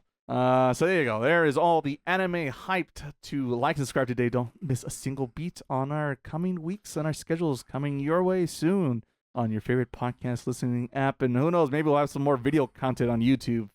Don't hold your breath. Editor Ray, he's a slacker. Editor Ray is tired. Editor Ray is trying his best. He's trying, but I need to have a talk with him. Good old pep talk. Get up, you're full. Get up. Pretty much. Speaking about pep talks, it's time to give my fellow co-host a pep talk, because this is the time I thank my fellow co-host for hanging out with me this whole time. So, brother, as always, thank you, good sir, for coming on the show. And I thank you for letting me talk about Gotcha for yet again for the almost a whole every single episode. I appreciate you for keeping it shorter and shorter as each episode we pass along. But I'm talking about Nintendo 3DS games, so we're not. Next week I'll have more hot video game talk, I swear. You and I are you and I are the same. There you go. Hanging on the rooftops, indeed. But you know who's the real heroes out there, Miles? It's our listeners hanging out with us this whole time, listening to us in our terrible jokes. Hopefully we also brought some relief in your thoughts and concerns with season 3 of Oshi no Ko. You're not the only ones. Thoughts and prayers. Yeah, thoughts and prayers. Sometimes I kind of needed that in that show, but once again, look forward to season 4. You guys are the real heroes, and thank you so much for hanging out with us this whole time, and hopefully we hear from you guys in the near future. But until then, people, we hope you have a good one. Bye-bye, laters. Bye.